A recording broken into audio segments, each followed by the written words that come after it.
Want to know what Europe does for you? Welcome to the European Parliamentary Research Service podcast on transport. Transport is a cornerstone of European integration. It helps keep the European economy moving and allows us to move around quickly and safely. But also sustainably. The new Commission President, Ursula von der Leyen, has put transport on a fast track towards becoming decarbonised and digital. But it won't be an easy journey. Want to know more? Stay with us. Fast, reliable and secure transport networks are essential to ensure the free movement of people, goods and services in the European Union. Without these, there could simply be no single market.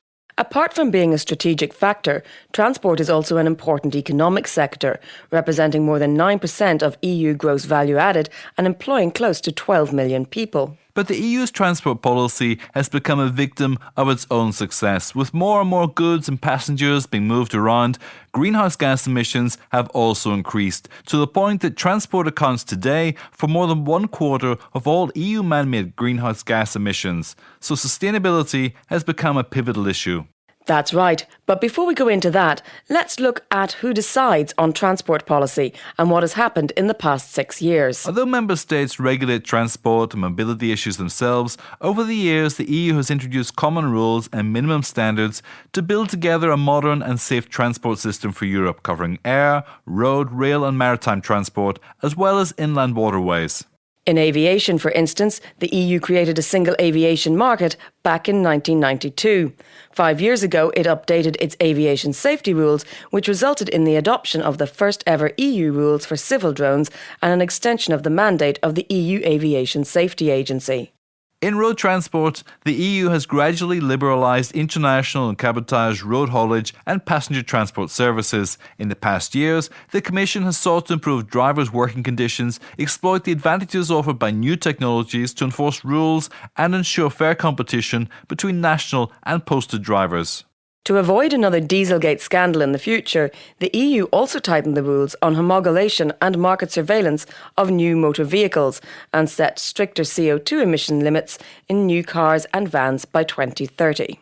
The EU has also taken important steps towards the creation of a single European railway area, such as liberalising both freight and international passenger rail transport, and with the adoption of the so-called Fourth Railway Package, it finalised a set of reforms to modernise the sector, complete a European railway area without internal borders, improve market liberalisation and governance, and enhance the technical compatibility of rail networks across Europe. The EU has also worked to make maritime transport safer and more competitive, updating its rules on passenger ship safety and opening up market access to some port services.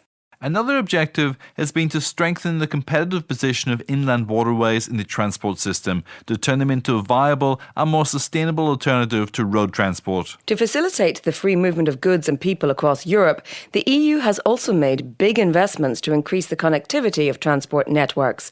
But what financial means does it have to support the development of modern transport infrastructures? Stay with us.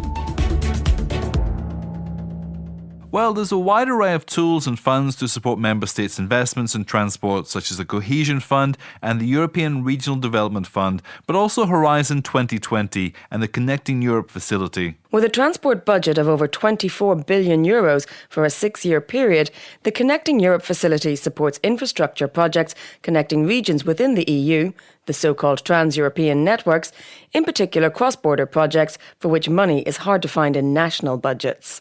And although the final amounts for the next long-term budget are still the subject of intense negotiations between the EU institutions and the member states, the Commission has made it clear that it wants to speed up the decarbonisation and digitalisation of the EU economy by better integrating the transport, energy and digital sectors. But that will require more expensive investments. So, apart from national public and private money, transport will certainly need strong support from EU funds in the coming years, especially for projects that make a real difference in lowering emissions. Now, what has the Parliament done in transport policy in the last years? Well, as co-legislator, the Parliament has negotiated with the Council on a number of key files related to transport.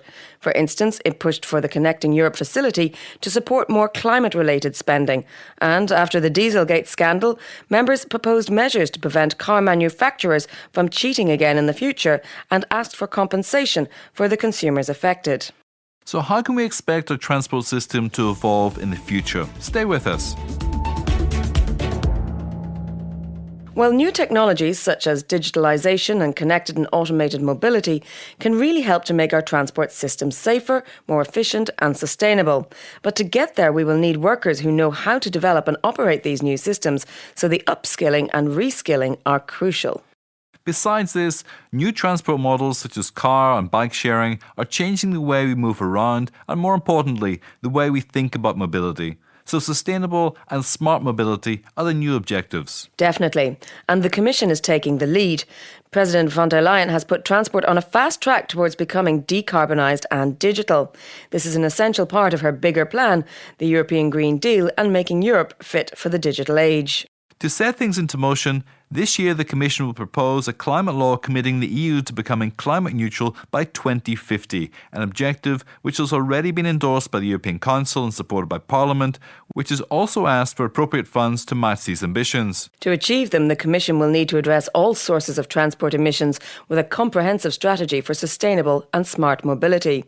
To make alternative fuels widely available, it will also need to increase its efforts to boost their production and supply and support the deployment of more public charging points for electric cars, scooters or bikes.